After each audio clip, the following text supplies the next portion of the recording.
Et Shalom Akim, Shalom. Commençons comme toujours en donnant tout honneur et toute gloire à notre Seigneur, notre pouvoir. Yahweh, Bahasham, Yahweh Shai, Bahasham, Rucha Kodash. Tout l'honneur et respect aux apôtres de Grey Millstone établis par notre Seigneur pour guider l'élection de la nation d'Israël et bien sûr Shalom aux élus. Alors, c'est le frère Zekar du camp de Grey Millstone Montréal revenant avec une leçon qui est inspirée par la leçon de notre apôtre Gobar, touchant sur comment les termes pour désigner les gens, les termes qu'on utilise dans l'âge où nous sommes, tels que blanc et noir, sont en fait que des constructions sociales. Alors, ce sont des termes qui ont été créés par les élites de la société, de l'âge où nous sommes, les élites édomites, pour catégoriser les gens, notamment catégoriser les Israélites et les Édomites, en classant les Édomites comme des blancs et classant les Israélites comme des noirs. Alors, ce ne sont que des constructions sociales. Donc, on va aller voir la définition du mot, de ce terme. Construction sociale. Ça dit ici, une construction sociale est un concept qui n'existe pas dans la réalité objective, mais qui résulte d'une interaction humaine. Autrement dit, elle existe parce que les humains conviennent qu'elle existe. Donc, ça a été, c'est un terme, des termes, lorsque on dit blanc, noir, par exemple, des termes qui ont été adoptés, régularisés dans la société pour catégoriser les gens. Donc, en réalité, il n'y a personne qui est blanc, il n'y a personne qui est noir. Les soi-disant blancs, eux, sont d'un certain rouge ou rose, leur peau, parce que leur sang se dévoile à travers leur peau. Et les soi-disant noirs sont de différents bruns, différentes couleurs brunes. Il y a brun foncé et brun plus pâle, mais encore une fois, c'est une construction sociale qui a été mise en place pour catégoriser les nations, notamment les Israélites et les Édomites. Et c'est utilisé jusqu'à aujourd'hui. Ça dit ici, si on saute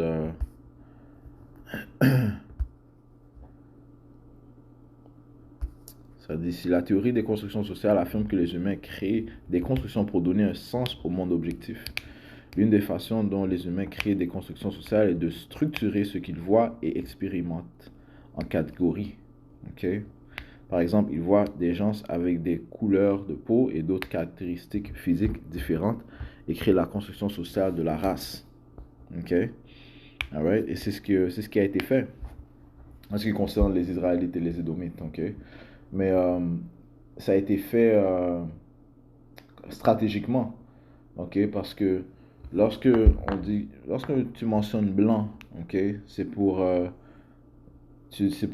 lorsque le mot blanc est souvent associé à la pureté, ce qui est propre, ce qui est innocent, et lorsque tu parles noir, tu parles c'est souvent associé à un manque de lumière, ce qui est sombre, ce qui est ténébreux, obscur, ignorant,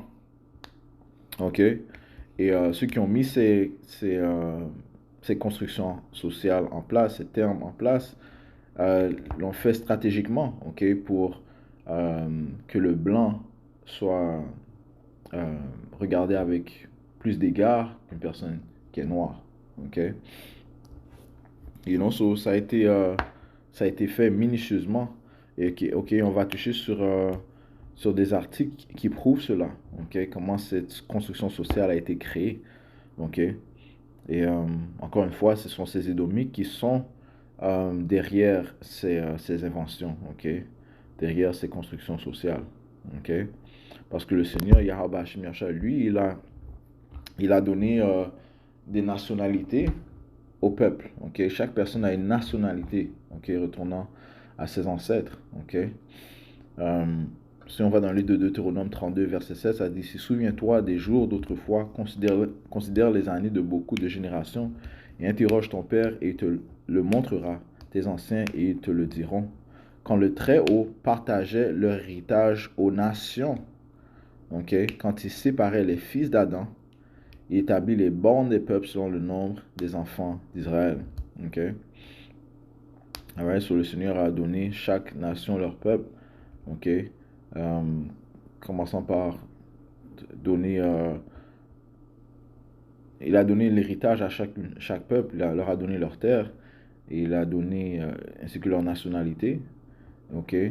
Mais il s'est tout d'abord basé sur donner l'héritage à son peuple, ok, qui est les Israélites. Ok? Par la suite, les autres, ils ont reçu leur héritage. Ok? Parce que verset 9, ça dit, car la portion du Seigneur, Yahweh Shemyacha, est son peuple. Jacob est le lot de son héritage. Ok? Ok, so tout a été fait pour Jacob d'abord et par la suite les autres nations ont reçu leur héritage. Ok. Allons dans le livre d'Isaiah, chapitre 25, verset 7. Ça dit, il détruira en 7 montagnes la face de la couverture jetée sur tous les peuples. Ok. Et le voile qui est étendu sur toutes les nations. Ok. Donc, les peuples sont couverts d'un voile. Ok. Leur face est couverte du sens que leur nationalité a été couverte. Il m'a donné des fausses nationalités aux gens, ok, qui inclut bien sûr les Israélites, ok. Il a dit aux Israélites qui sont des soi-disant noirs, qui sont des Africains américains, qui sont des Haïtiens, Jamaïcains, Cubains, ok, ainsi de suite, Africains, ok, noirs, hommes de couleur, ok. Ça, c'est des termes qui ont été créés par Esau Edom, ok, pour catégoriser les Israélites, ok. Encore une fois, ça inclut dire que ce sont des Noirs, et même en ce qui concerne les Édomites, il a dit que vous êtes des Blancs, ok. Au lieu de leur donner leur vraie nationalité, qui serait qu'ils sont, pour la majorité des soi-disant Blancs sont des Édomites, on comprend qu'il y a des Israélites qui vont paraître comme des Édomites, des soi-disant Blancs, ok, on comprend cela. Tout comme il y aura aussi des Édomites qui vont paraître comme des Israélites, des soi-disant noirs.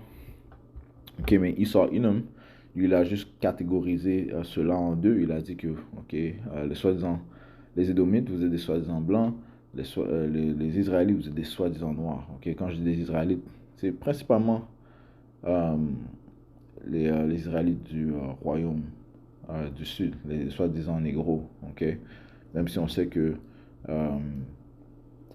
les Israélites sont d'un différentes couleurs brunes, différents teints bruns, ok.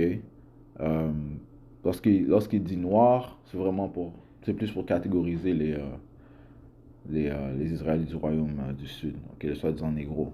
Alright, so, encore une fois, ça c'est une construction sociale créée par Esau Edom, ok.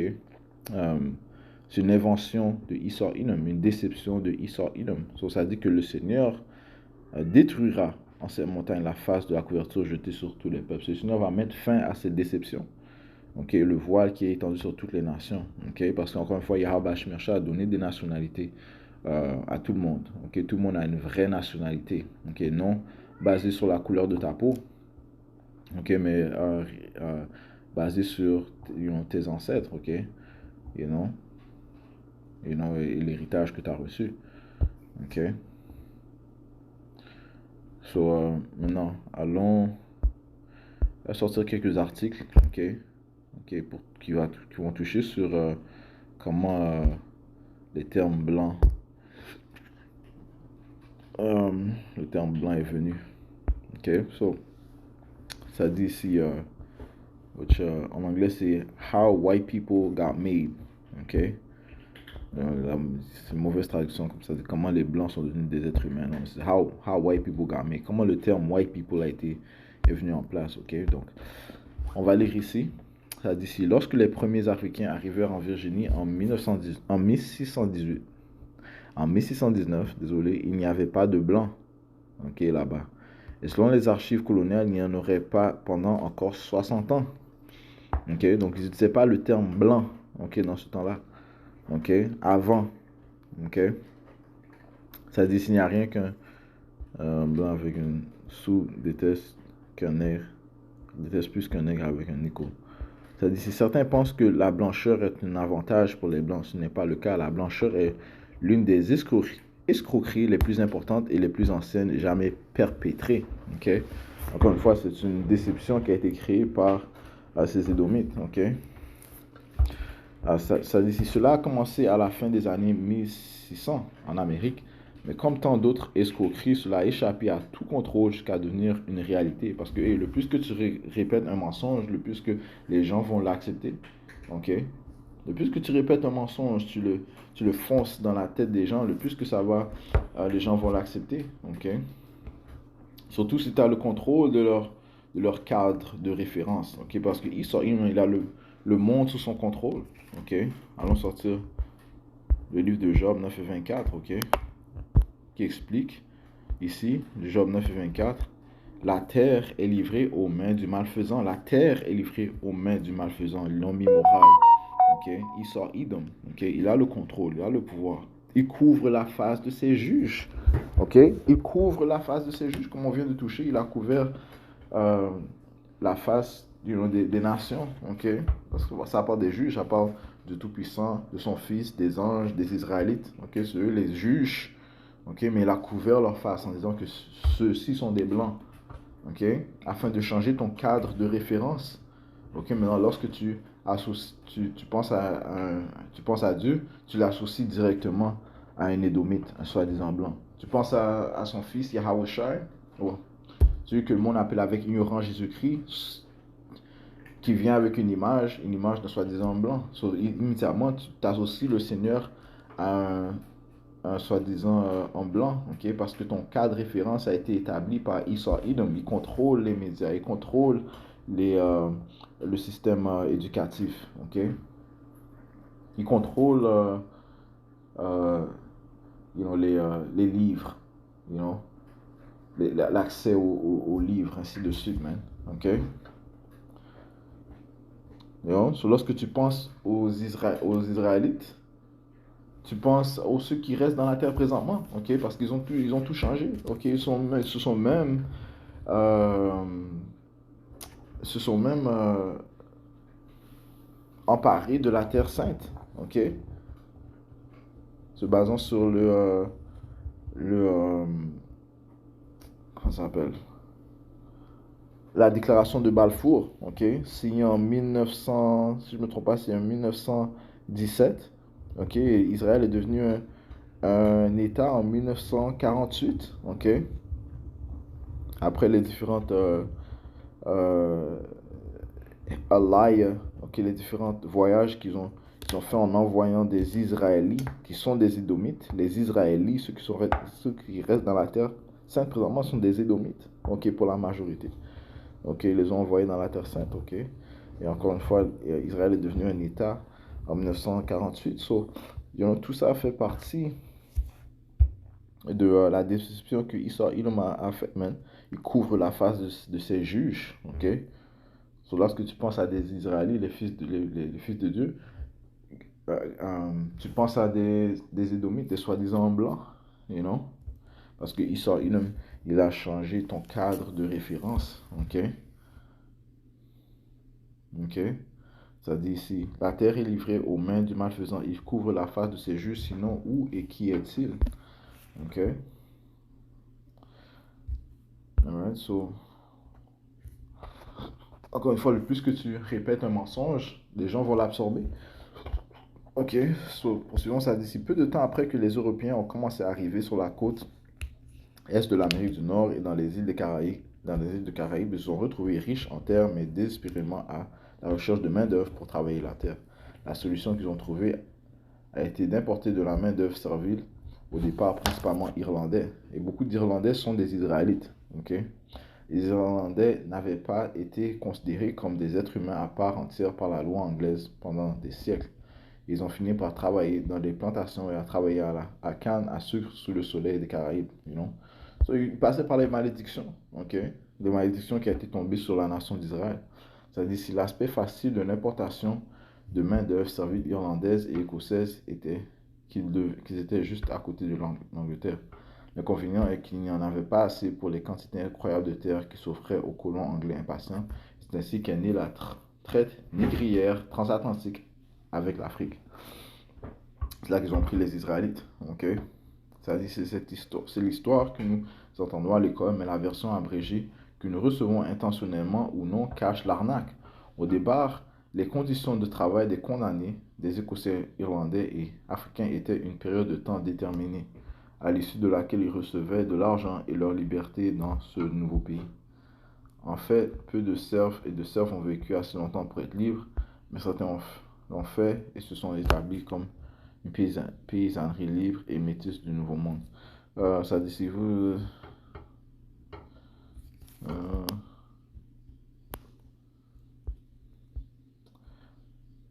euh, je sautais.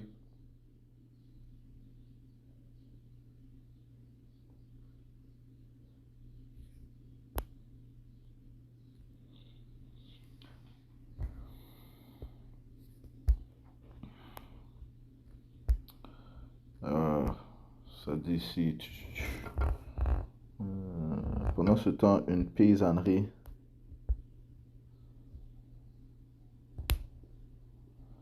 Pendant ce temps, une paysanne.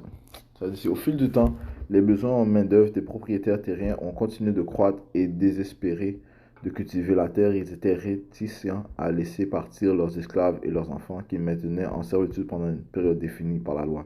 Pendant ce temps, une paysannerie américaine croissante s'avérait aussi difficile à gouverner que la paysannerie européenne, se soulevant périodiquement dans des émeutes et des rébellions, peau claire et peau foncée confondues.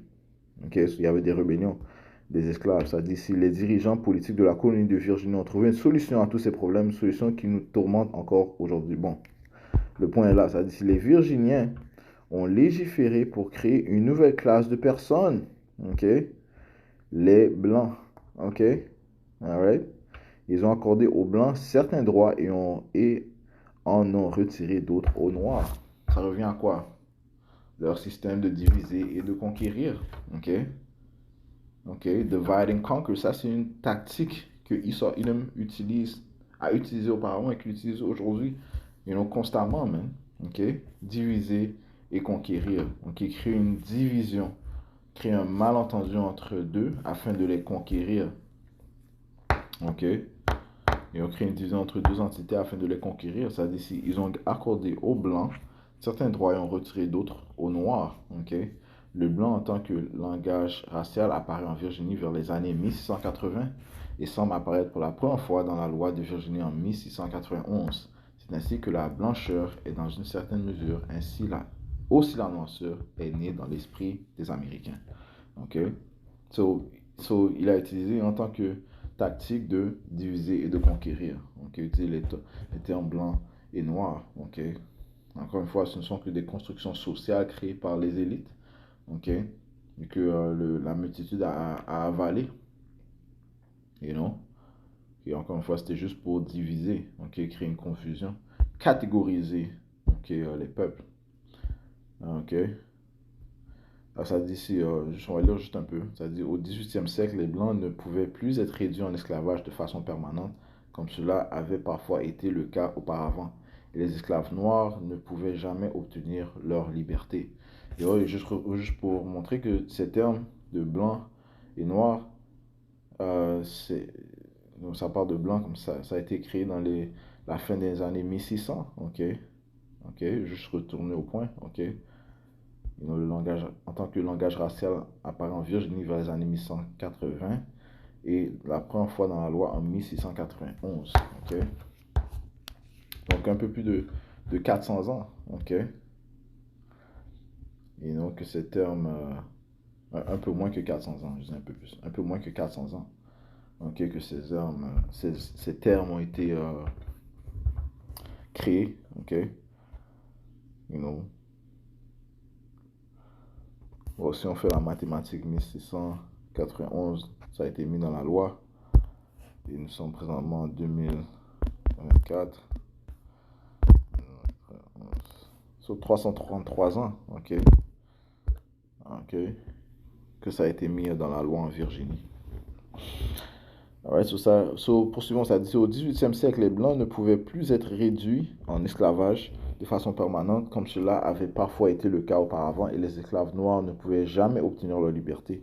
On disait aux Blancs que c'était parce que Dieu avait créé les Noirs inférieurs aux Blancs, tout comme les Blancs étaient inférieurs aux classes supérieures qui possédaient des biens. Il est bon de se rappeler qu'ils n'ont pas accordé de droits politiques aux Blancs, ni de droit de vote aux Blancs. Okay? Cela n'arrivera pas à l'époque parce que même ces Édomites, les élites, ok, honnêtement, ils s'en foutent des autres Édomites de la classe moyenne. Ils pensent juste à leur famille, ok. You know, les élites, les riches, les, euh, les extrêmement riches de la société, eux, ils s'en foutent des autres Édomites, man. Ok. Tout ce qu'ils leur ont donné réellement, c'est cette supériorité raciale, entre guillemets, ok. Par-dessus les Noirs et les autres nations, ok. Mais, you know, on voit présentement dans l'âge où nous sommes que ils s'en foutent des autres Édomites parce que eux aussi ils souffrent de l'inflation et de l'hyperinflation qui vient. Ok, eux aussi ils vont souffrir de la famine. Ok, juste les élites banquiers qui vont tenter d'échapper à ces fléaux. Ok, comme j'ai dit, tenter. Ok, ça dit ici. Il est bon de se rappeler qu'ils n'ont pas accordé de droits politiques aux Blancs ni de droit de vote aux Blancs. Cela n'arrivera pas à l'époque ni lors de la Révolution et de l'indépendance. Les Blancs n'ont pas obtenu le droit de vote avant la présidence d'Andrew Jackson. Les propriétaires fonciers et les esclaves étaient les seuls à pouvoir voter. Cela incluait les propriétaires fonciers et les esclaves noirs jusqu'à ce que divers États adoptent des lois au début du XVIIIe siècle pour leur retirer leur droit de vote. Ok. Hmm.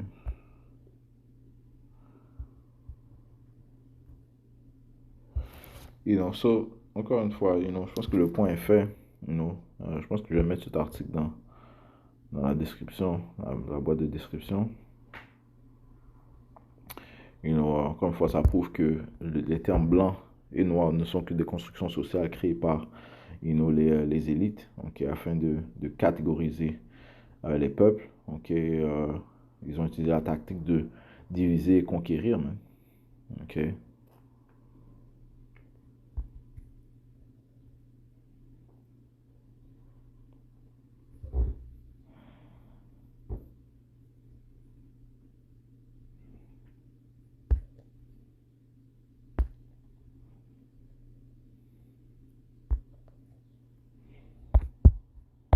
Ok.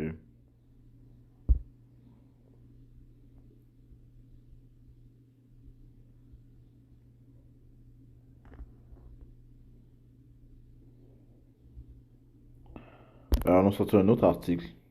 Ok.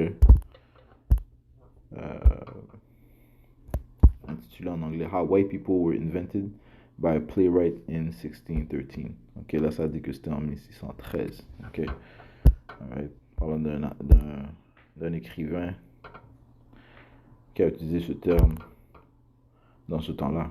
Ok, mais comme on a vu dans le dernier article, que c'est en 1691 que en Virginie que le terme blanc a été mis dans la loi. So, ça ici, comment les blancs ont été inventés par un dramaturge en 1613. Ok, so on va sauter.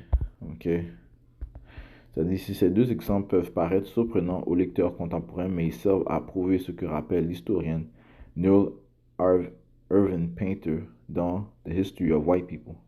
La race est une idée, pas un fait. Ok, alright? La race, comme si on dit blanc, noir, c'est une idée, mais pas un fait. Ok? Nous avons tous une nationalité biblique donnée par notre Tout-Puissant Yahweh Bashim Yahushai. Ok? Middleton n'a pas inventé à elle seule l'idée de blancheur, mais le fait que n'importe qui puisse être l'auteur d'une telle expression, qui semble si évidente d'un point de vue moderne, souligne le point de vue de Painter. En examinant comment et quand les concepts raciaux se sont durcis, nous pouvons voir à quel point ces concepts sont historiquement conditionnels. Ils n'ont rien d'essentiel. Ok? Comme nous le rappelle la spécialiste de littérature Roxanne Wheeler dans The Complexion of Race, il y a eu une époque antérieure où le racisme biologique n'était pas inévitable, puisque les Européens ne se sont pas toujours considérés comme blancs. Okay? Il y a de bonnes raisons de penser que la race est une construction sociale, voire arbitraire. Okay? Man, ça a été créé, man. Okay? Et ces constructions sociales tiennent jusqu'à ce jour, man. Okay? Si l'idée de peuple blanc et donc de toute autre race a une histoire et une autre histoire brève qui plus est, alors le concept lui-même se fonde moins sur une quelconque réalité biologique que sur les contingences variables de la construction sociale. Right?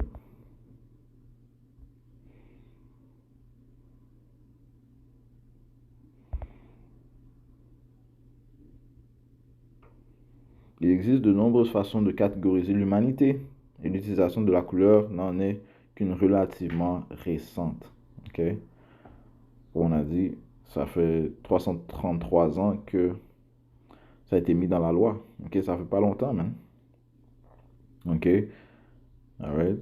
Dans le passé, d'autres critères que la couleur de peau étaient utilisés, notamment la religion, l'étiquette, voire même les vêtements. OK? Mais en réalité, tous ont reçu une nationalité. OK?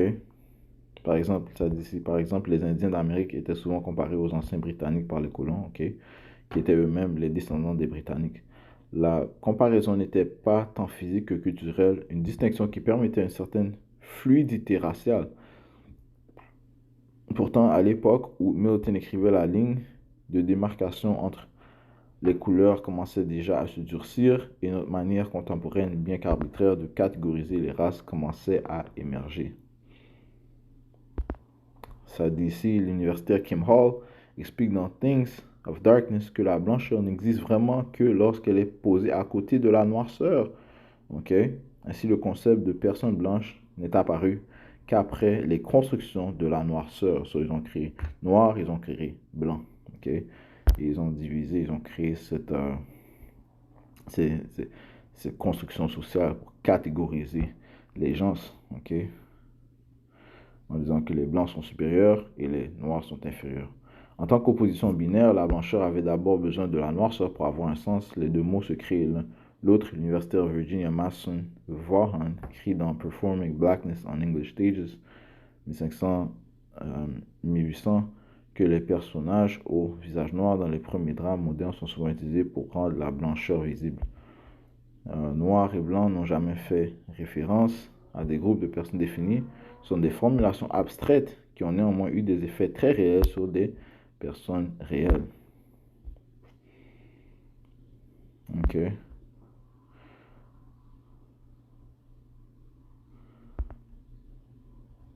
Ça dit ici,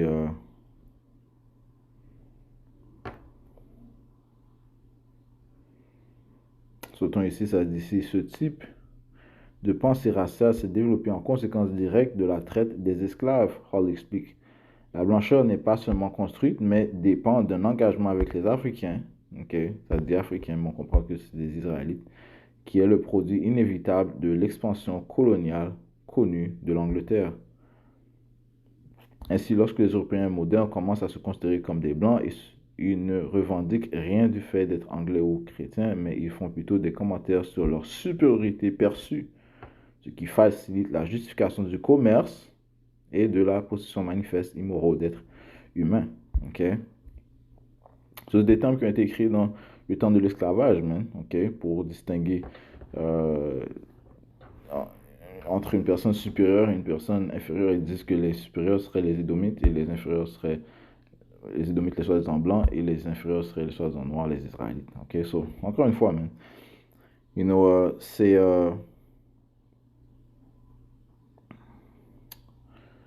ces termes ne sont que des constructions sociales, ok, you know, et Elam a utilisé cela pour influencer ton cadre de référence, ok. Non, que signifie le cadre de référence? Ça dit ici. Le cadre de référence est l'ensemble d'idées, d'opinions, de valeurs propres à un individu ou à un groupe et en fonction duquel cet individu donne un sens à ce qu'il dit ou reçoit. Okay? dépendant de ce que tu reçois, l'information que tu reçois, ok, la référence que tu as reçue, ok, ok, et Issa, ayant le contrôle du monde entier, a le pouvoir d'influencer ta perception, ok, des choses, ok. Il a utilisé son ensorcellement, sa sorcellerie pour pervertir les pensées des gens, les perceptions des gens, ok, disant que les soi-disant blancs sont supérieurs et les soi-disant noirs sont inférieurs, que les Édomites sont des soi-disant blancs et que les Israélites sont des soi-disant noirs, ok, so, mais cette vérité doit sortir, ok, cette vérité doit sortir. Allons dans le livre de 4 Esdras, comme les Écritures disent, le Seigneur va mettre fin à cette couverture, ce voile qui a été mis sur les nations. Ok, ces mensonges de Issa Inum. 4 Esdras chapitre 6 et verset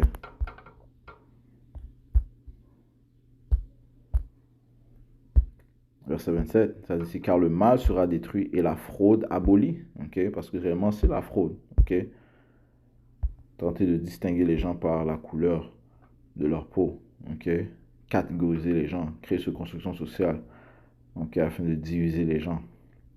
Car le mal sera détruit, la fraude abolie, la foi fleurira, la corruption sera vaincue, et la vérité, si longtemps sans fruit, se manifestera. Et nous sommes dans ces temps. Ok? Nous sommes dans ces temps, ok, où la vérité est en train de fleurir, même. Ok? Et tout ça par l'esprit de la bouche de Yahweh Hashmi Shai. Ok? Cette vérité que Yahweh Hashmi Shai sort par ses prophètes. Ok? Cet esprit de vérité qui est en train de s'emparer de la terre. Ok?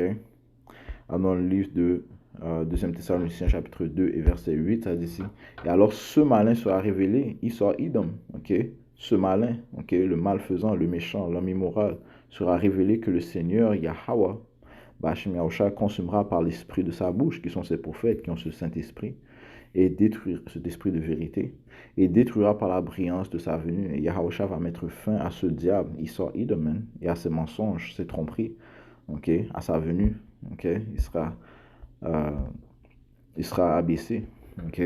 Verset 9, ça dit, même lui dont la venue est par l'intervention de Satan, ok, il vient avec la participation de Satan pour décevoir, pour mentir, ok, ok. C'est pour ça qu'il est appelé Satan, ok. Il est le contrepartie physique du Satan spirituel, ok. Il est guidé par Satan, ok, avec tout pouvoir et signes et prodiges mensongers, ok. Alright. Parlons de, par exemple, la technologie qu'il utilise pour influencer les gens, influencer la perception des gens, ok. You know, la sorcellerie qu'il utilise, ok. You know. Alright, so hey, j'espère que cette information a été intéressante, ok, et édifiante. On va conclure en donnant tout honneur, toute gloire à notre Seigneur, notre pouvoir, Yahweh, Bahashem, Yahweh Shai, Bahashem Hakudash, tout bonheur et respect aux apôtres de Great Millstone et Shalom aux élus.